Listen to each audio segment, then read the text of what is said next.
안녕하십니까.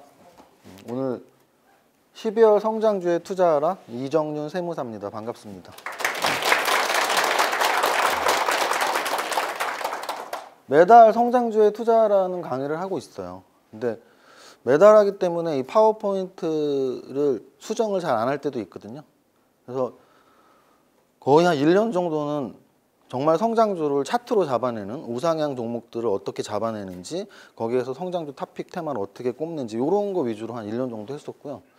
한 7, 8월 한 4달, 5달 전부터는 좀 장세가 약간 꺾이고 우상향 정배우 종목이 막 사라지고 해서 그때부터는 3박자로 어떻게 종목을 선정하는지, 또는 탑다운으로 테마들을 어떻게 선정하는지 이런 것들을 한 번씩 했었어요. 근데 오늘은 2021년의 마지막 강의예요. 그래서 마지막 강의라서 좀 더 종합적이고 체계적이고 여태까지 한 1년, 2년 동안 했던 강의의 엑기스만 다 담았고요. 이 파워포인트는 우리 직원 교육할 때 말고 이렇게 공개적으로 하는 건 처음이에요. 그래서 오늘 파워포인트 좀 오타 같은 거 있어도 이해해 주시고요. 이따가 말하는 8개의 탑픽 테마들도 성장주라는 이름에 걸맞게 잡아냈고, 또 그 탑픽 테마에 속하는, 늘 말씀드리지만 한 테마에 여러분들이 픽을 할 수도 있어요. 근데 이제 제가 픽하는 종목은 이제 2개씩 들어가잖아요. 그래서 16종목도 이번 주에 아까 말씀드렸지만 컨디션이 좀 좋았기 때문에 좋은 컨디션에서 계속 수정을 해나가면서 이 테마가 더 좋네, 이 테마가 더 좋네, 또 그 테마 안에 이 종목이 더 좋네, 저 종목이 좋네, 일주일 동안 계속 비교 분석을 했기 때문에 여러분들이 집에 가셔서도 복습할 때 이게 진짜 왜 좋은지 확인 한번 더 하시면 좋을 것 같아요. 바로 시작합니다.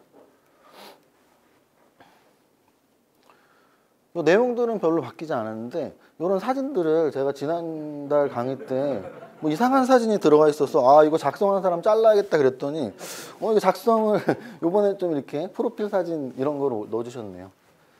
제 양력들은 우리 회원님들이시니까 다 저를 아시겠죠. 근데 제가 늘 말씀드리지만 제가 유튜브나 이런 강연에서 가끔씩 약간의 잘난 척을 하는 이유는 신뢰감을 높이기 위해서요.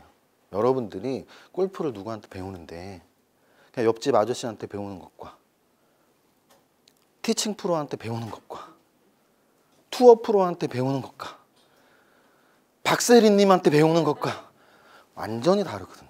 완전히 달라요. 옆집 아저씨한테 배우면 지도 폼 개떡 같으면서 뭐 이러면서 잘 안 배우려고 그래. 마음이 받아들여지질 않아. 만약에 내가 그냥 옆집에서 좀 주식 잘하는 아저씨면 오늘 하나도 얻어가는 게 없을걸요.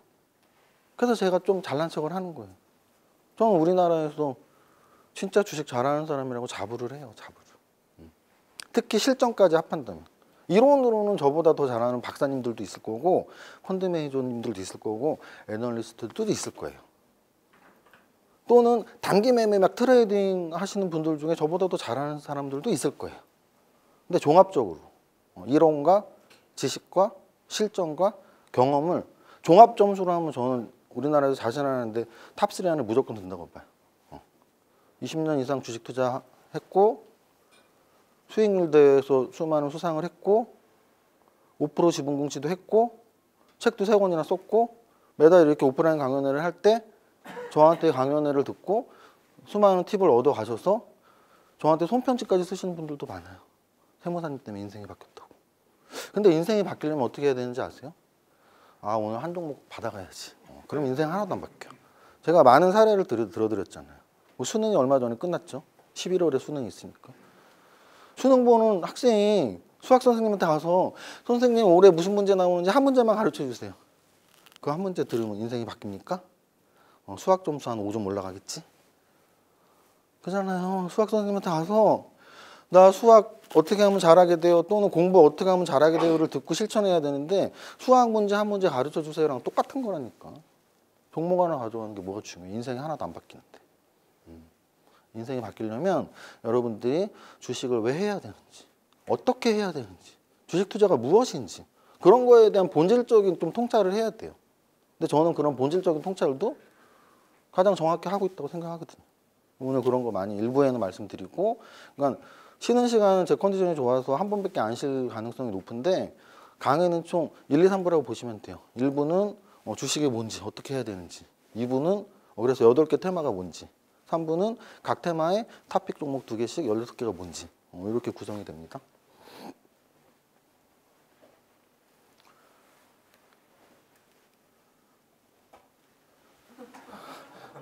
마을 18. 진짜 매달 한 번씩 공식적인 욕을 하고 있습니다. 제 구독자 수는 18명. 18명이 아니고 18만 명.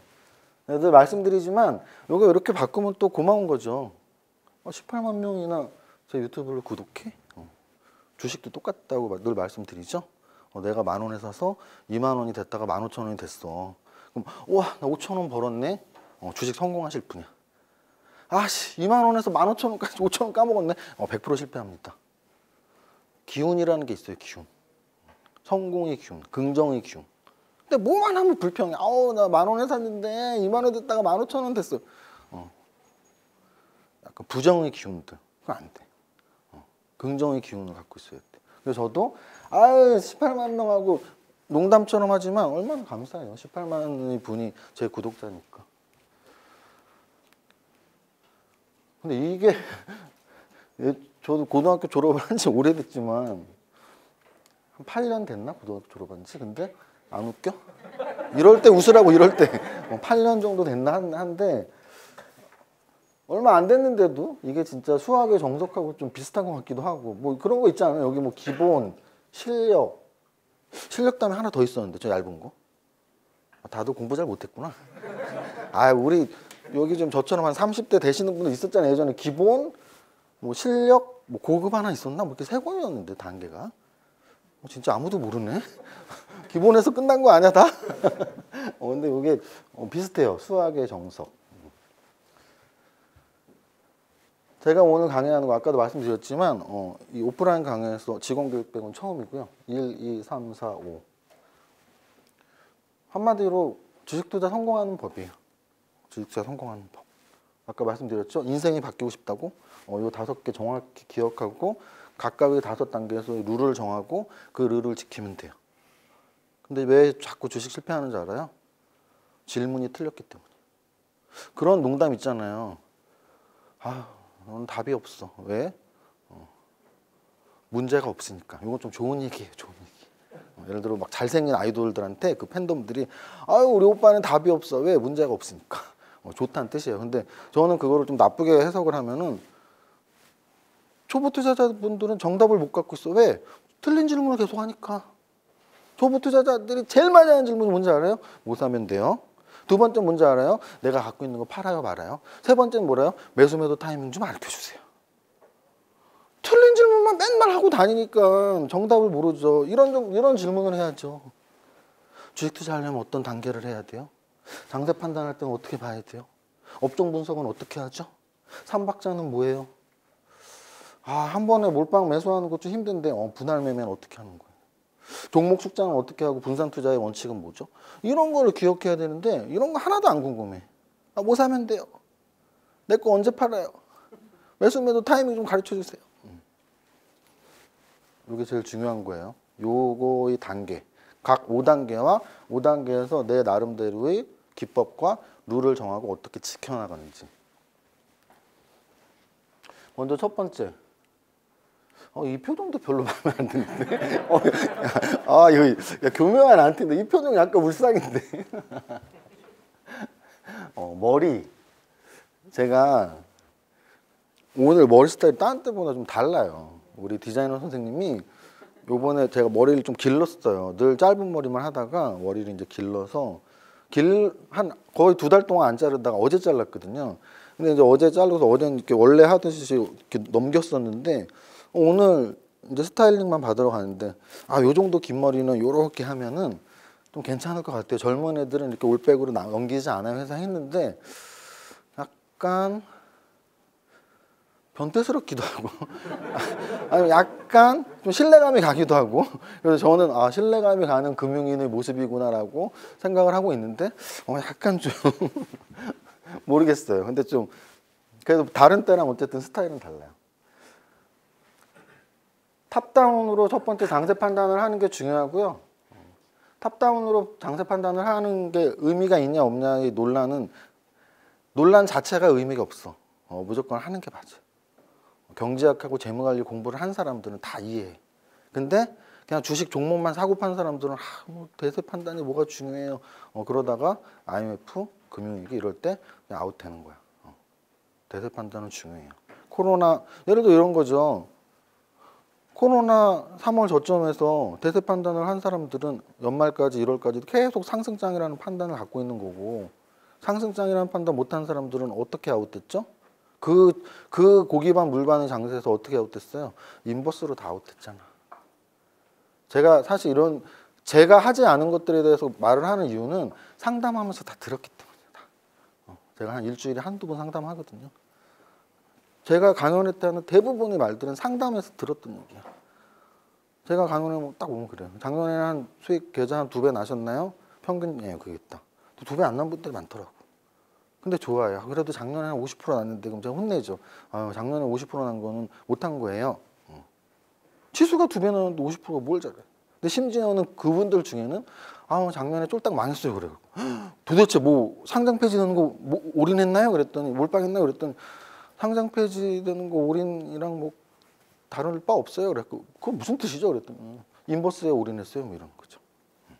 그래서 초보자야. 3월부터 했대. 그랬고 3월에 했는데 4월에 인버스에 올인했대. 왜 그랬어요? 그랬더니 뭐 유튜버들이 그랬대. 유튜버들이 뭐 조금 오르니까 인버스 사라 했겠지. 추세가 뭔지를 모르는 사람들, 장세 판단이 뭔지 모르는 사람들. 그래서 장세 판단이 중요한 거라니까. 지금 장이 어떻게 움직이는지 이런 거예요. 우리 맨날 금리 미국에서 테이퍼링을 언제 하고 금리를 언제 하고 맨날 경제 뉴스에서 떠드는 거 보고 있잖아요.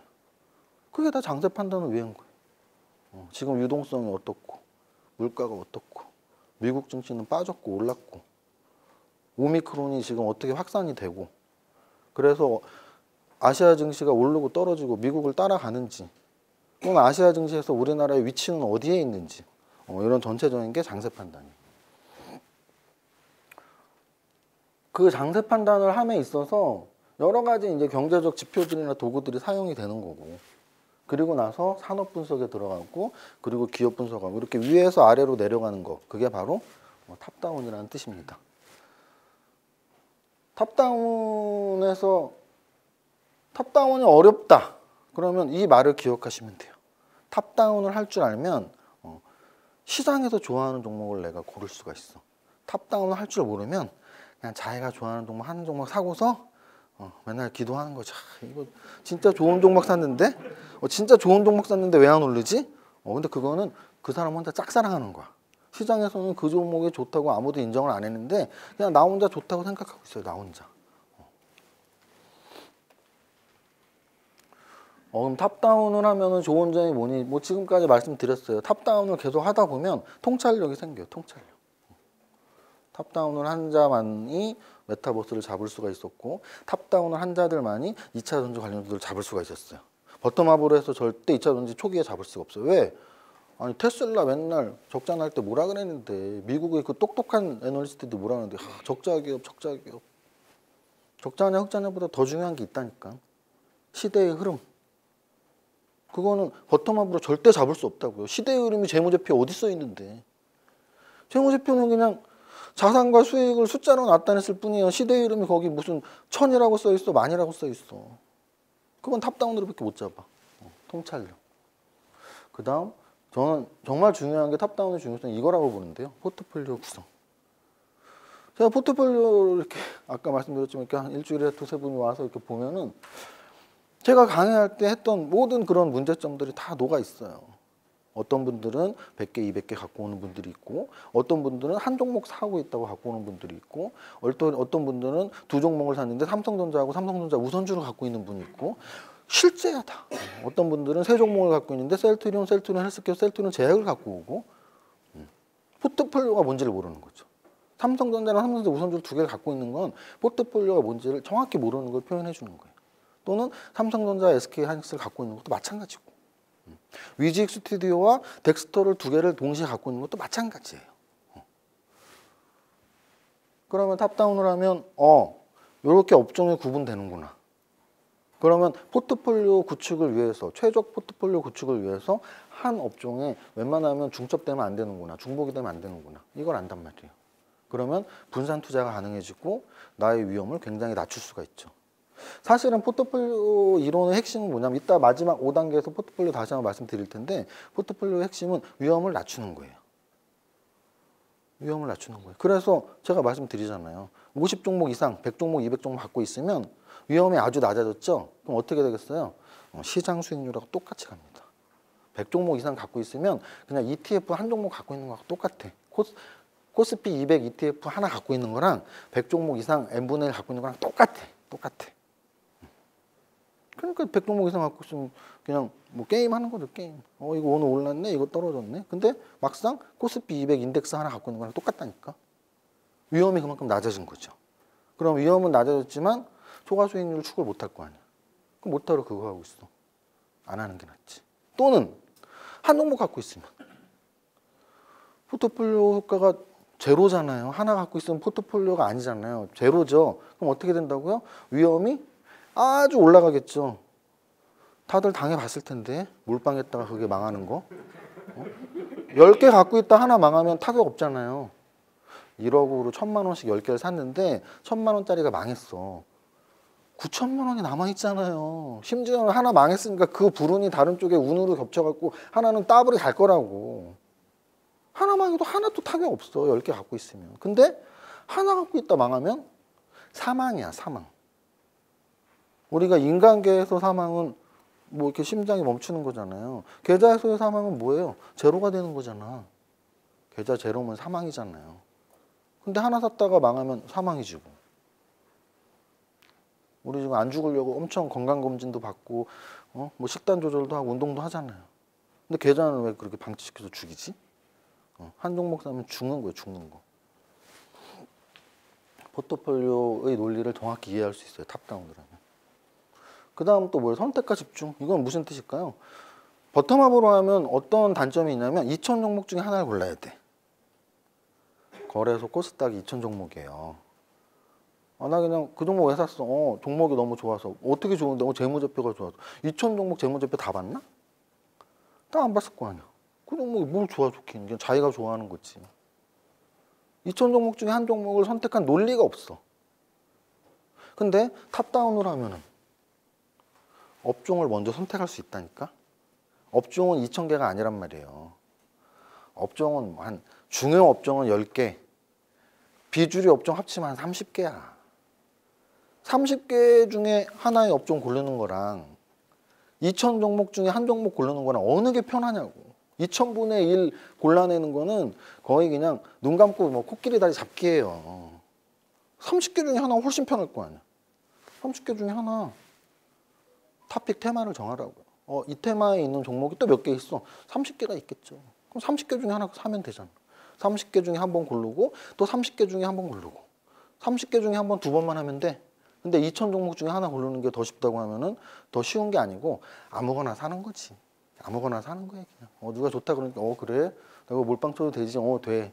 그러면서 사는 거야. 그러면서 계속 믿고 있어. 나는 제일 좋은 종목 샀어. 검증 과정이 그게 2,000 종목 중에 제일 좋은 한 종목이라는 건 어디에도 없어. 그냥 내가 산 거야. 심지어는 그 종목에 대한 믿음이 과하면 이제 집 팔고 땅 팔고 대출 받아서 계속 물기로 오는 거죠. 이 좋은 종목이 맨날 왜 떨어지지? 좋은 기회인가 보다 하면서 계속 물타기를 하는 거죠. 탑다운의 중요성. 그 다음 두 번째는 방금 말씀드렸죠. 탑다운에서 장세 판단한 다음에 업종 분석을 해야 되는데 그럼 업종 알았어. 그게 중요하다고. 그럼 업종 분석 어떻게 하는 건데? 어떻게 내가 사야 될 업종을 골라낼 수가 있어? 그래서 제가 늘 말씀드리잖아요. 증권사 리포트도 좀 보고 경제뉴스도 좀 보고 종이신문도 보세요. 종이신문 보면은 제목만 봐도 시대가 어떻게 흘러가는지 알아. 제목만 봐도. 증권사 리포트 제목만 봐도 시대가 어떻게 흘러가는지 알아. 왜? 핫한 테마, 핫한 업종 위주로 분석들 글이 많이 나와요. 그러면 시장이 좋아하는 데가 어딘지 알 수 있잖아. 시장이 좋아하는 데가 어딘지. 그래서 증권사 리포트를 좀 이렇게 보면서 요즘 애널리스트들이 어디에 좀 치중해서 글을 쓰는지. 또는 경제 뉴스 자주 보세요. 경제 뉴스 보면은 그런 또 말들을 하죠. 경제 뉴스 보면은 남들하고 똑같이 봤는데 초과 수익을 어떻게 얻을 수 있나요? 그럼 주식하지 말라는 얘기야. 경제 뉴스뿐 아니라 리포트, 경제 뉴스, 재무제표 어디에서도 초과 수익을 얻을 수 없어. 그거는 이론에도 있어요. 효율적 시장 가설 이론. 효율적 시장 간섭을 이루는 공개된 모든 정보에서 우리는 초과 수익을 얻을 수 없다야. 어떻게 해야 돼요? 인덱스 펀드에 가입하라 이거야. 누가 만들었겠어요? 산학협동 교수들이 만들었을 거 아니야. 우리는 약국에 딱 가서 저 배 아픈데 약 사러 왔어요 하면은 유명한 거 안 주는 걸 가끔 느끼죠. 많이 남는 걸 줬을 거 아니야. 은행 가서 나 저거 하고 싶은데 이거 해주세요 그랬더니 딴 거 하라 그러지. 그게 더 남을 거 아니야. 효율적 시장 간섭을 누가 만들었냐고. 노벨상 타는 교수들이 만들었을 거 아니야. 그 교수들이 그걸 왜 만들었냐고. 개인 투자자들 주식 투자하지 마. 그냥 펀드나 맡겨. 펀드나 맡겨. 그래서 니네 초과 수익 못 얻어요. 그럼 그걸 만약에 믿는다면 주식 투자하면 안 된다니까. 그걸 안 믿어야지 주식 투자하는 거라니까. 저는 안 믿는다고요. 초과 수익을 얻고 있으니까. 그럼 초과 수익을 어떻게 얻는지 이런 뉴스 보고 잘 판단을 하라고요. 전국에 똑같은 사람이 그 뉴스를 본다고? 전혀. 매경 환경 보는 사람 어디 있어요, 요즘? 증권사 리포트 매일 봐요? 안 본다니까. 주식 투자하는 사람 중에 한 100명 중에 1명 봐요. 나머지 100명 중에 99명은 누군가 그 증권사 리포트와 뉴스를 보고 분석한 유튜버나 블로거의 글을 보고 있겠죠. 그럼 그들을 믿는다고? 차라리 날 믿으라고. 그들을 어떻게 믿는다고요? 그들이 뭐가 검증됐는데? 그러면 예를 들어 이런 거예요. 제가 연초는 좀 지났을 거 한 4월, 5월 또는 여름 올해 들어서 한 3번 정도 메타버스 강조했다고요. 논리들이 다 있었어. 제가 베가복스 책을 썼단 말이에요. 부자의 공식에서. 근데 베가복스 마케팅 이사님이 이거 메타버스 책을 또 써서 이렇게 저한테 보내주셨어요. 이제 출판사 제가 이레미디어랑 베가복스 책을 썼기 때문에 거기서 이렇게 신간을 좀 보내주세요. 좋은 책들 나오면. 근데 분명히 작년 연말인가 연초에 메타버스 교수님이 쓴 책이 있었거든요. 근데 2달 있다 신간이 또 나온 거야. 그래서 탑10 안에 들어가더라고. 그럼 사람들이 메타버스에 굉장히 관심 갖는 거죠. 그게 올해 한 3월이었다니까. 그리고서 저 여름쯤에는 신규 상장이 계속 되더라고. 자이언트 스텝 되고 원래 있었던 위즈역 스튜디오는 막 날아가고. 그러면 메타버스 사람들이 관심을 이제 갖고 있구나. 또는 심지어는 페이스북 이름을 바꿨대. 제가 11월 달에도 메타버스를 강조했고 실제 11월 한 달 동안 갔는데 모두가 봤을 거 아니야. 페이스북에 메타로 이름 바꿨다고. 근데 그거 보고서 그냥 지나가잖아. 제가 말씀드리는 건 그런 부분이에요. 어떤 뉴스를 접했을 때, 어떤 리포트를 봤을 때 이거 괜찮은 건데? 라고 받아들이는 것과 이게 뭔 상관이야. 그렇게 따지면 분석할 수 있는 도구가 아무것도 안 남아. 재무제표는 이미 다 공개된 정보인데 이미 다 공개된 재무제표로 무엇을 초과 수익을 얻을 수가 있어요? 서울대 나와서 3일회계 법인 다니고 있는 회계사 100명이 함께 그러면 주식투자 동호회 만들면 되겠다. 그럼 그들이 재무제표 분석해서 휩쓸 거 아니야 지금. 저는 저보다 주식투자 잘하는 회계사 본 적 없는데. 업종 분석은 쉬운 것부터 하면 돼요. 뉴스 검색 또는 리포트 검색. 그 다음 그럼 이렇게 세상에서 관심 있어 하는 업종들을 내가 픽을 했다고. 요즘에 보니까 AI 관련돼도 좀 괜찮을 것 같아. AI를 픽을 했어요. 테마를. 그 다음에 어떻게 하면 돼요? 아까 제가 말씀드렸죠. 선택과 집중. 2,000 종목 중에 한 종목을 고를 것이냐 아니면 AI에 포함된 종목 중에 하나를 고를 것이냐. 그 AI에 포함된 종목이 몇 개나 있어? 이렇게 해보니까 한 10대 개 있어.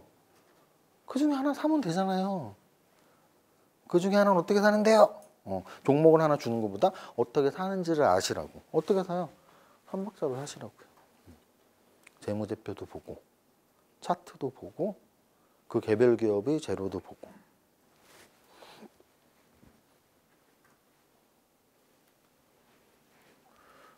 재무제표 분석을 안 했을 때 또는 차트를 안 했을 때 재료를 안 했을 때 이런 단점에 이런 위험에 이제 처하게 되는 거예요. 그래서 여러분들이 이런 위험을 한 번씩 다 처한 적이 있다는 얘기지. 다 있어요. 상담하다 보면. 이게 이제 그래서 재무제표 분석이 1차적으로 제일 기본이 돼야 되는 이유는 이 위험이 제일 크기 때문이야. 이 3가지 위험을 잘 보세요. 여기 위험은 뭐예요? 상장 폐지되는, 공든탑이 무너지는, 계좌가 제로가 되는 위험이라니까. 요 위험은 뭐예요? 고점에 물려버리는 위험, 또는 아예 안 움직이는 차트를 잘 몰랐을 때의 문제, 또는 여기는 나만 좋아하고 아무도 안 좋아하는 종목을 살 위험. 그럼 이거는 어떤 위험이냐면, 그래도 우량한 종목 샀으니까 한 3년 동안 본전은 건질 수 있어. 안 움직일 뿐이지. 답답할 뿐이지. 이거는 고점에 물렸으니까 뭐 한 반토막은 건질 수 있어. 고점에 물렸다가 반토막까지 밀리면 반토막은 건질 수 있잖아. 이거는 뼈도 노출이야, 뼈도. 이거 삼박자를 안 하면 이런 위험에 닥치게 된다. 자, 그럼 어쨌든 삼박자에 의해서 종목을 선정했어요. 그 다음에 하는 일은 뭐예요? 당연히 사야지. 사야 돼요. 자, 여기서 나는 매수를 어떻게 해야 될지 모르겠어. 이제 이분은 어디 가서 그냥 주식 투자한다는 말도 하면 안 되고, 실제로 계좌에서 돈을 빼는 게 좋아요. 매수를 모르겠어는 이제 말이 안 되는 거죠. 왜? 아니, 내가 매수 종목을 선정했다는 얘기는 오늘의 현재가를 고려했어요. 지금 차트도 보고 시가총액도 보면서, 야, 이 정도면은 사도 되겠다. 그거 언제 사면 돼? 지금 사면 되잖아. 아니, 내가 좋은 종목이라고 딱 판단을 했어. 지금 사면 되잖아. 근데 뭘 몰라? 모르는 이유는 딱 하나지. 내가 판단을 안 했기 때문이지. 내가 판단을 안 하고 동창이 전화가 온 거야. 야, 너 이거 사봐. 근데 오늘 안 샀어. 10,000원에 사라고 했는데 안 샀어. 그럼 내일 그게 10,000원이겠냐고. 9,500원 아니면 1,500원이지. 그러니까 모르는 거지. 10,000원에 사라 그랬는데 9,500원 떨어졌으면 좋은 건가? 싸게 사니까. 또는 1,500원 더 비싸게 사도 되나? 모르는 거죠. 그래서 매수 종목의 타이밍을 모른다는 얘기는 내가 매수 종목 선정을 할 줄 모른다는 얘기야. 매수 종목 선정을 할 줄 모르면 주식 투자에서 돈을 빼야지. 주식 투자에서 돈 버는 법은 매수 종목 선정인데, 매수 종목을 선정을 못하면 뭘 한다는 얘기야. 그래서 제가 리딩에 대해서 얘기를 하는 거예요. 리딩을 해서 돈 벌게 해주는 누군가를 찾으면 고맙다고 하나도 안 고마워야 돼. 왜? 독이 될 수 있거든. 1억으로 리딩업자 때문에 5천만 원을 벌었어. 1억 5천이 됐어. 그래서 인생 바뀌었냐고. 안 바뀐다고요. 그러면 그분들하고 6개월을 했어. 내 실력이 1이라도 올라갔을까요? 1도 안 올라갔지. 왜? 뭐 얼마에 사세요? 뭐 얼마에 파세요? 뭐 얼마에 사세요? 그냥 나는 기계야, 기계. 근데 사실 여기서 재밌는 게 있어요. 그럼 왜 아직도 리딩이 잘 되고 있냐? 이런 고급 기술을 하면 또 리딩업자들 이거 보고 배울 텐데. 실제 사례인데요. 미국에서 대공황 직전 굉장히 단기간에 컸던 선물회사가 있었어요. 그 선물회사의 전략은 우리 다 스팸 받고 있잖아. 그런 스팸을 주식하는 사람에게 스팸을 두 부류로 보냅니다. 예를 들어 대상자가 1,000명이면 500명한테는 선물 적극 매수, 500명한테는 선물 적극 매도. 선물은 올라가는 거 아니면 내려가는 거야. 그럼 1,000명 중에 500명은 더럽게 못 맞히네 하고 떠나겠죠. 500명은 우와, 얘네 왜 이렇게 잘 맞춰? 그럼 이 500명은 충성 고객이 되면서 친구를 또 될 거예요. 그럼 또 우리 고객은 1,000명이 돼.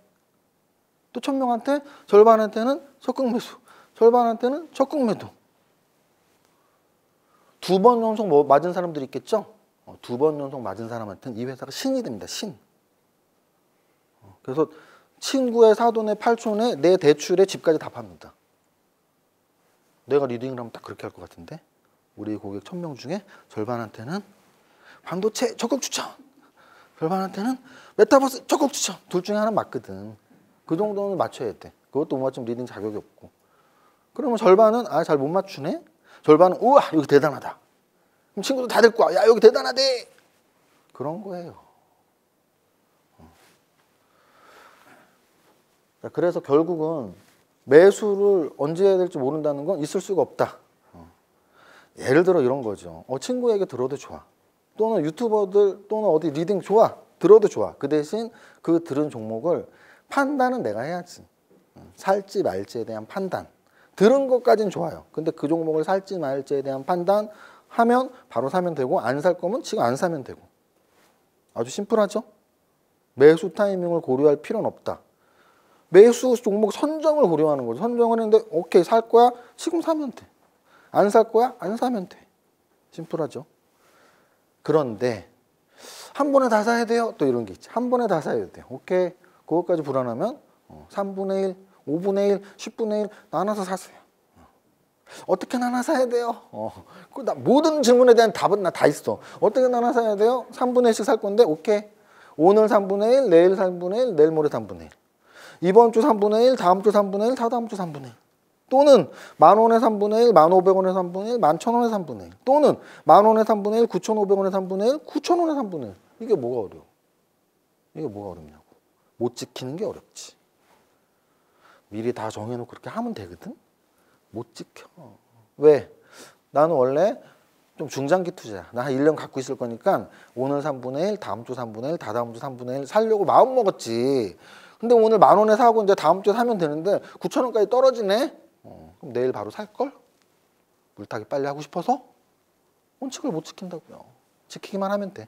내가 정해놓은 룰을 지키기만 하면 돼요. 그래서 매매 시점을 달리하거나 매매 가격을 달리해서 매매하면 돼요. 그런데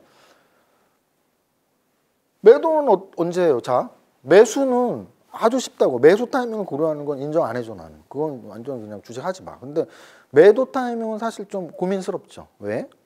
아까 말씀드렸지만 매수 종목 선정 사유에 의해서 탁 선정하면 된단 말이야. 그럼 지금 사면 돼. 3분의 1을 사든 한 번에 사든 10분의 1을 사든. 근데 매도 타이밍은 그러면 언젠데?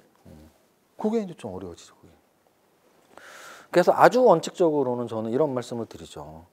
매수 이유가 사라졌을 때라는 말을 해요. 내가 매수 종목을 선정했잖아요. 예를 들어 친구가 야 이거 오늘 사봐 한 20% 오를 것 같아. 그럼 그건 언제 팔면 돼요? 20% 올랐을 때 팔면 되지. 왜? 내 매수 종목 선정 사유가 뭔데? 그 믿을 만한 똑똑한 친구인데 그 친구가 20% 오른다 그랬는데 그럼 10,000원에서 12,000원에 팔아야지. 근데 안 팔더라고. 14,000원 올라갔는데 안 팔아. 왜 안 팔았냐고 물어봤더니 더 오를 것 같아서요. 그 다시 또 10,000원으로 떨어져. 그럼 왜 안 팔았냐 그랬더니 20% 오른다 그랬는데 그 올라서 40%까지 올라가는데 왜 안 파냐고. 매도 타이밍은 매수 타이밍보단 어렵지만 매수 종목 선정을 하는 이유가 명확했다면 그 명확한 이유가 사라졌을 때 팔면 돼요. 예를 들어 이런 거예요. 외국인 투자자들이 실적 시즌에 굉장히 좋은 대형주들이야. 굉장히 좋은 대형주인데 어느 쇼크가 나왔어. 그랬더니 막 10%, 15% 대량 거래 음봉 나올 때까지 계속 하루 종일 파는 거 본 적 있어요? 여러분들이 갖고 있는 종목이 거기에 당했으면 기억날 거예요. 오늘 왜 떨어졌지 봤더니 실적이 발표났는데 그냥 예상 실적 또는 예상 실적보다 좀 나쁘게 나왔는데 외국인하고 기관이 막 1,000억, 2,000억씩 팔았지. 개인들은 이해를 못해요. 야 이거 좀 천천히 좀 팔지. 뭐 이러고 있어. 뭐 오늘 하루 다 팔아갖고 내가 갖고 있는 거 대형주인데 왜 대형주인데 15% 떨어지게 만들어. 한 3일 동안 팔지 이러고 있어. 근데 외국인하고 기관은 어떻게 배웠어요? 실적이 좋은 거 사라고 배웠단 말이야. 그럼 그걸 언제 팔라고 배웠어요? 실적이 안 좋아질 때 팔라고 배웠단 말이야. 원칙을 지키고 있는 거잖아요. 실적 좋은 종목 사서 실적이 안 좋아질 때 팔아라. 원칙 지키고 있는 거라고. 그 원칙을 모르는 우리가 답답한 거지. 내가 실적이 좋은 종목을 샀다면 언제 팔면 된다고요? 실적 시즌에 실적 안 좋아졌을 때 팔으라고. 외국인 기관이 뭐 대단히 똑똑한 것 같지? 그냥 단순한 원칙을 지키고 있을 뿐이에요. 좋은 종목 사서 그럼 걔들이 말하는 좋은 종목은 실적 좋은 종목 언제 팔어? 실적이 안 좋아졌을 때 그걸 지키고 있는 거예요. 어닝 시즌 때 봐봐요. 대형주 한 10% 음봉 나왔으면 100% 외국인 기관이 판 거고 실적이 안 좋아졌을 때. 우리도 그렇게 하면 되잖아. 또는 차티스트들 마찬가지야. 차티스트들. 나는 차티스트야. 정배열 종목을 샀어. 역배열로 바뀌면 팔면 되잖아. 또는 역배열로 바뀔 것처럼 중장기 평선을 깨거나 또는 데드가 나오거나 내 매수 종목 선정 사유가 재료였던지 실적이었던지 차트였던지 그 부분들이 깨지는 그 순간 그때 팔면 돼요. 그러면 또 이렇게 물어보죠. 한 번에 다 팔아야 되나? 아까랑 똑같아. 3분의 1씩 팔던지 5분의 1씩 팔던지 오늘 팔고 내일 팔고 하던지 10,000원에 팔고 9,500원에 팔고 하든지 정해놓으면 돼. 나는 매도 사유가 발생하면 그래도 한 번에 팔면 좀 리스크가 생길 수 있어. 그러니까 한 번에씩 팔 거야. 한 번에 팔았을 때 리스크는 뭐예요? 팔고 나서 올랐을 때죠. 대부분의 분들이 그거를 굉장히 아까워하죠. 굉장히. 그렇게 어떻게 살지? 저는 20년 했거든요. 그거 아까우면 제정신이 아닐 것 같은데. 수많은 변동이 있고 내가 사야 될 종목, 팔아야 될 종목, 갖고 있는 종목이 있는데 갖고 있는 종목이 떨어지고 오르는 것도 지금 스트레스를 받고 있는데 갖고 있지도 않아 심지어. 저거 내가 한 달 전에 팔았는데 2배가 더 올랐어요. 이러면서 스트레스 받고 있더라고. 와, 그 스트레스를 어떻게 견디냐고. 그러니까 투자가 불행한 거지. 그러니까 투자가 불행한 거예요. 그렇게 신경 쓸 게 없어갖고 뭐 판 거 2배 간 걸 뭘 신경 쓰고 있어. 그냥 다음부터 잘하면 되지 뭐. 제일 중요한 건 내 계좌에 있는 종목들이 어떻게 움직일지 또는 어떤 종목을 사야 될지 이 판단인데 지금 내 앞으로 인생에 하나도 상관없는 우리 회계학 중에 관리회계라는 게 있어요. 관리회계에는 매몰원가라는 뜻이 있어요. 매몰원가. 썬크 코스트라 그러나 하여간 매몰된 원가예요. 뭐 맞다. 싱크홀이라는 영화 있죠. 그게 이렇게 뭐 빠지다 이런 거 아닌가 싱크홀이. 그래서 그 싱크가 아마 뭐 이렇게 매몰된 뭐라 그러지? 과거 분사라 그러나? 그게 아마 썬크일 거야. 그래서 뭐 썬크 아닌가? 틀렸으면 안 되는데. 나 유학파인데. 비슷할 거예요. 하여간 그 매몰 원가라는 뜻은 뭐냐면 매몰된 원가, 아무 상관없는 원가, 나의 앞으로의 관리, 내 사업의 관리에 아무 상관없는 원가, 그게 매몰 원가예요. 어찌 보면 우리의 매수 단가가 바로 매몰 원가예요. 근데 대부분은 나 10,000원에 샀는데 이거 8,000원 됐어. 10,000원에 산 거 하나도 중요하지 않아.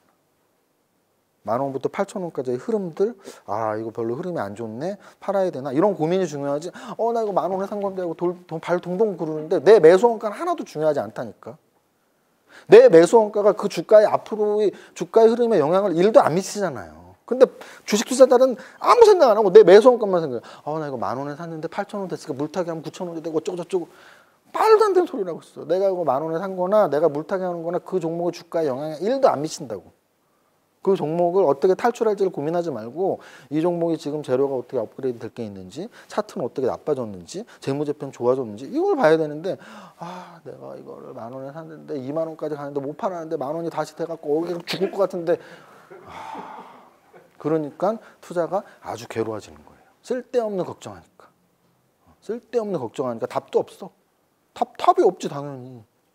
문제가 틀렸으니까. 틀린 문제 갖고 자꾸 그냥 죽은 자식 불알 만진다는 뜻 있죠? 그런 것만 하고 있는 거야 맨날. 이렇게 하면 이제 종목 매매까지 이해를 다 하셨을 거예요.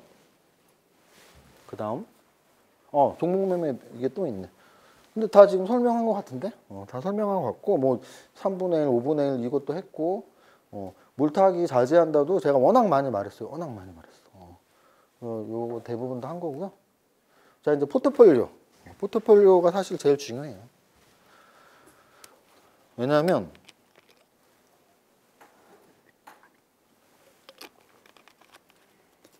포트폴리오가 중요한 이유는 여러분들이 잘 못하기 때문이야. 종목 선정은 또 어떻게 좀 강의도 좀 듣고 지리산 도사도 한번 만나고 하면 이렇게 하는 거구나. 유튜브에 도사들 많잖아요. 차트 도사도 많고 뭐 가치투자 도사도 많고 삼박자 도사도 있고 막 도사 많잖아. 도사들을 만나면 요렇게 종목 선정하는 거 알아. 포트폴리오는 모르지. 왜? 포트폴리오를 강조하거나 교육하는 사람 한 명도 없으니까. 왜 없어요? 입고수들이니까. 입고수니까 모르지. 재무관리 공부 한 번만 했고 그거를 내 계좌에 한 번만 적용시키면 포트폴리오가 종목 선정보다도 더 중요할 수도 있다는 걸 알거든요. 근데 모르거든. 경제학을 모르니까 대세 판단을 어떻게 할 필요 없어 뭐 이딴 소리는 하고 있고 포트폴리오가 뭔지 모르니까 그냥 이런 종목 사고 있으면 돼요 뭐 이런 소리는 하고 있고. 포트폴리오는 이 종목 집단이에요. 그래서 내가 갖고 있는 종목을 어떻게 구축을 할지. 그럼 우리가 자산 포트폴리오 이런 말 있잖아요. 그러니까 부자들은 포트폴리오 개념을 확실히 알아요. 왜? 자산 포트폴리오 상담을 다 받았거든. 어디에서? PB센터에서. PB센터 한 번만 가봐. 아, 고객님, 자산 포트폴리오가 여기 부동산이 90%면 안 되는데, 금융자산도 좀 갖고 있어야 되는데, 연금도 좀 가입하셔야 되는데, 그게 자산 포트폴리오예요. 그 부자들은 개념이 있다고. 아, 내 돈을 얼마는 여기다 넣고, 얼마는 여기다 놓고, 그게 포트폴리오예요. 그러면 주식은 오죽하겠냐고. 10억을 하는데 한 종목 몰빵한다고? 아, 포트폴리오 이론 상상도 할 수는 없는 일이죠. 포트폴리오를 구축하는 이유는 수익률을 높이기 위한 것보다 내 위험을 낮추기 위한 거예요. 그걸 명확히 아셔야 돼요. 자본주의를 살아가는 우리들은 내 돈을 늘리고 싶어 하죠. 근데 정말 공격적으로 늘리려면 몰빵이 최고라니까. 아까 말했던 최고의 종목을 한 종목을 잡아라! 그러면 잡으면 돼. 근데 그게 100%가 아니라는 게 문제죠. 한 70%로 진짜 좋은 종목을 샀다고 해서 70%로 두 배를 두 번 해서 10억에 50억까지 가면 뭐해. 마지막 더블 찬스에서 50억이 빵원되는데. 카지노 가봤어요? 카지노? 바카라랑 이런 거 다 해봤어요? 바카라에서 두 배씩 계속 거는 사람들이 있어. 운 좋으면 한 5배 맞추면 5번 맞추면 되는 거야. 예를 들어 10만 원으로 5번만 맞춰도 20, 40, 80, 160, 320. 그러면 320만 원 벌면 라스베가스 경비까지 다 나오겠다. 저는 실제로 라스베가스에서 잭팟이 터져갖고 한 700만 원 번 적이 있어요. 블로그에도 다 인증사진 다 사진 찍어놨는데 경비 다 나오면 얼마나 좋아요. 배 터지게 맛있는 호텔에서 먹고 쇼핑도 다 하고 공짜로 다 놀았으니까. 근데 바카라 할 때 5배, 2배씩 5번을 맞추기 위해서는 몇 번을 틀려야 되는지 아세요? 2, 5승을 틀리면 돼. 2, 4, 8, 16, 32. 32번 중에 한 번 맞는 거지. 두 배를 32번 중에 한 번은 맞아. 그러면 2배씩 하는 거 했을 때 제일 좋은 사람은 어떤 사람이에요? 딱 처음 했는데 맞는 거지. 아, 왜 이거 확률 계산 이 정도는 다 해야 되지 않아? 10만 원이 320이 된다니까? 그러면 10만 원이 320 됐다는 얘기는 32명 중에 한 명은 320을 벌었고 나머지 31명은 10만 원을 다 잃은 거란 말이에요. 이렇게 하면 이해가 가죠. 그러면은 31명은 이 5번 하려고 그랬는데 뭐 첫 번째에서 틀릴 수도 있고 두 번째에 틀릴 수도 있고 네 번째에 틀릴 수도 있어. 근데 마지막 한 명은 또는 그 마지막 한 명이 첫 한 명일 수도 있다는 거야, 내 말은. 그럼 재수 좋으면 난 10만 원으로 320을 딸 수도 있어. 또는 재수가 아니고 평균값으로는 32명 중에 31명은 10만 원 다 잃을 것이고. 10만 원은 가능하다고 저는 그 말씀 드리는 거예요. 저는 카지노 가면은 한 100만 원 저 예산자부터 해요. 100만 원 예산자부터 한 5만 원, 10만 원씩 걸어요. 재수 좋을 때 500만 원씩 딴다니까. 근데 제가 100만 원으로 500만 원 따려면 5번, 6번, 7번 가서 한 번 땄겠지. 그잖아요. 제로섬도 아니고 거의 70%, 80%의 확률이니까. 그러면은 내가 100만 원으로 500만 원을 땄다는 얘기는 내 원금은 한 700만 원이 돼야 되잖아. 7, 8에 56이니까 이 정도 다 계산해야 돼. 따라오면서. 그러면 내가 7번을 가야지 100으로 500을 벌고 나머지 6번은 600을 잃었다고. 이해했어요? 근데 그거는 카지노잖아. 그리고 100만 원 갖고 갔잖아. 주식에서. 내 돈 5억을, 내 돈 10억을 그렇게 한다고? 말이 안 되지. 그렇잖아요. 그래서 포트폴리오 분산 효과를 누려야 된다고. 포트폴리오 분산 효과는 아까 말씀드렸지만 종목들을 구축을 하면 돼. 어떻게? 위험을 낮추게.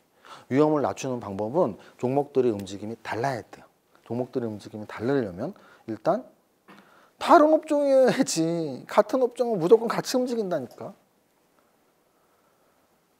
여러분들이 차트를 잘 안 보시고 뭐 이렇게 전체적인 탑다운을 안 보시니까 이런 말씀을 이해 못할 수가 있는데 차트를 보거나 전체적인 시황을 보면 한 일주일만 봐도 다 알아. 삼성전자랑 SK하이닉스가 비슷하게 움직이고 셀트리온과 헬스케어와 제약이 비슷하게 움직이고 나아가서는 반도체 애들이 비슷하게 움직이고 제약바이오가 비슷하게 움직이고 메타버스가 비슷하게 움직이고 이걸 안다고. 그럼 비슷하게 움직이는 애로 채우지 말라고요.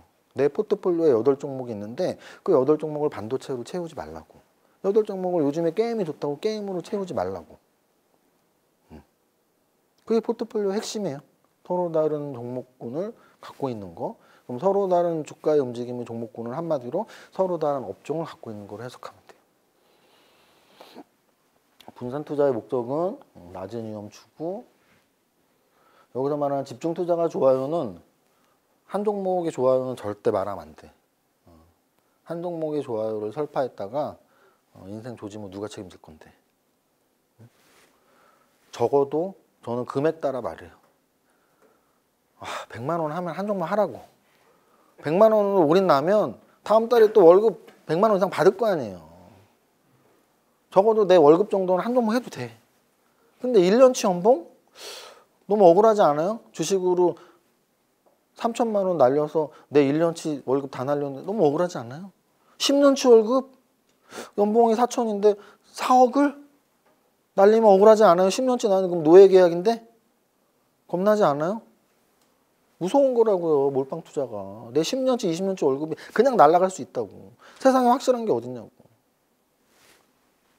그래서 금액에 따라서 조금 이렇게 종목 수가 늘어나면 돼요. 100만 원일 때 해. 한 2천만 원? 두세 종목. 한 1억? 한 4, 5개. 한 10억? 한 6, 7, 8개. 20억? 한 15개. 50억 이상이 되더라도 100종목은 하지 말라고. 100종목을 사는 건 그냥 시장 수익률이야. 그래서 2개 이상 한 3개부터 한 15개, 20개가 적당하다고요. 금액에 따라서. 분산 투자 포트폴리오에 업종의 섹터 수를 정하면 돼. 난 5종목을 사고 싶어. 금액이 나 한 1억이야. 나 5종목 2천만 원씩 사고 싶어. 5업종을 고르시라고요. 5업종을 고르고 그 업종에서 한 종목씩 사면 5개 되는 거잖아. 업종을 고르지 않고 종목만 하면 안 된다고. 그러면 그런 결과가 나와요. 삼성전자, 우선주, SK 하이닉스, DB하이텍, 한미반도체 5개 다 같이 갖고 있으면 뭐 하냐고. 그래서 업종 섹터 수를 고르고 그 안에서 어떤 종목을 살 건지, 대형주와 소형주 비율도 중요해요. 대형주가 잘 가는 장인지 중소형주가 잘 가는 장인지.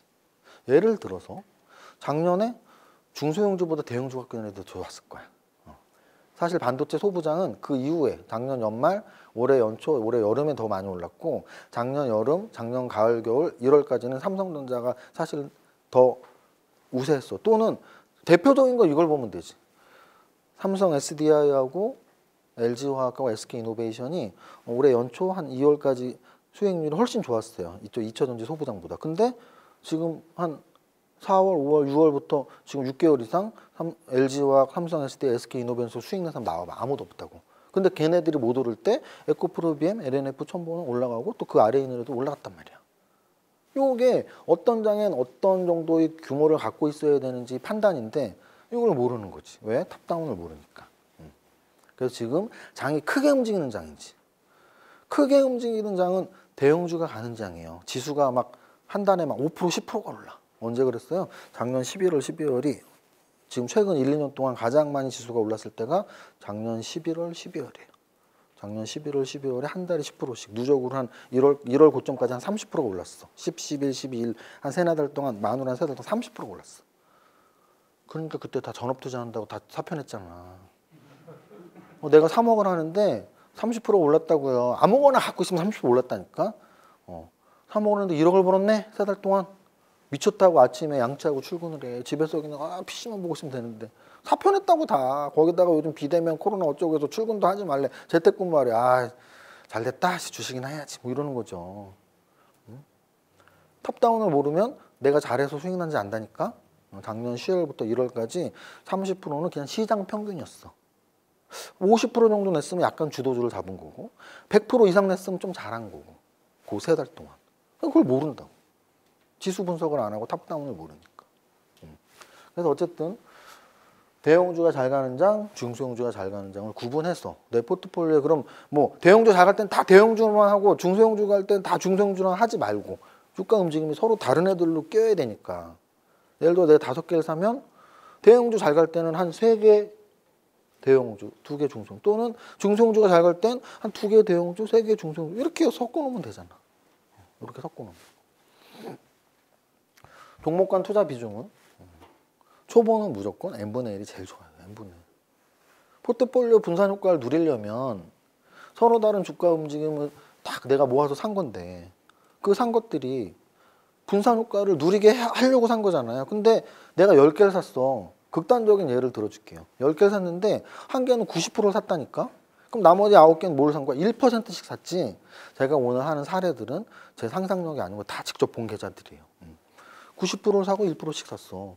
그건 그냥 몰빵한 거랑 똑같다니까. 지금 종목 숫자가 중요한 게 아니고 포트폴리오 비중이 중요해요. 비중. 그러면은 10개 사면은 10%씩 사는 게 제일 좋은 거죠. 내가 5억을 해? 5천씩 10개 사는 게 제일 좋은 거예요. 자꾸 욕심이 생기지. 요건 진짜 확실한 것 같은데. 요 확실한 것 같은 거에 좀 더 많이 사고 싶은 욕심이 생기죠. 근데 제가 말씀드렸지만 조금 중수로 올라가거나 그래도 조금 종목 선적 직접 하거나 시장 흐름을 좀 직접 할 수 있을 땐 그 정도 선은 괜찮아. 뭐 어떤 거는 10% 사는데 어떤 거 20% 정도 사는 거 괜찮은데 그거 아예 못 한다면 그냥 분할 사는 게 제일 마음 편한 거예요. 포트폴리오 분산 효과를 정확히 누릴 수 있으니까. 요거 아까 말씀드린 그 부분이에요. 포트폴리오 종목에 대한 포트폴리오의 이유가 바로 위험을 낮추는 건데 똑같은 논리로 매매 시점이나 매매 가격으로 분할 매매를 하는 이유도 내 위험을 낮추기 위한 거예요. 위험을 낮추기 위한 거. 진짜 수익률만 생각하면 최저점에 바로 사서 최고점에 바로 팔면 돼요. 우리는 아무도 그걸 모른다고. 아무도 그걸 몰라요. 그러니까 아쉬워할 필요가 없다니까. 내가 10,000원에 사서 15,000원에 팔았는데 20,000원 갔다고 배합할 왜 하냐고. 내가 그럼 20,000원을 가는 걸 맞추면은 지금 배합할 위치도 아니야. 벌써 100억, 1,000억을 벌었어야 돼. 못 벌었잖아. 배합할 이유가 없어. 그거는 당연한 거죠. 당연한 거야. 그래서 그 당연한 거를 이겨내기 위해선 인정하면 돼. 10,000원에 사서 15,000원에 팔았는데 20,000원 갔는데 배합하지 않고 야, 나 50% 먹었네. 또 다른 종목에서 수익 내야겠다. 행복한 주식 투자.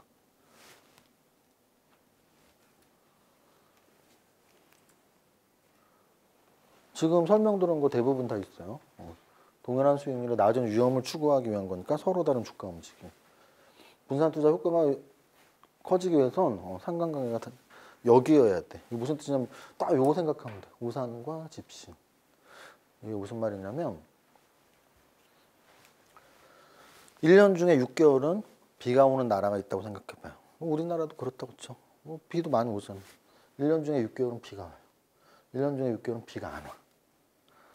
우산 장사만 하면 6개월은 공친다니까. 손가락 빨아야 돼.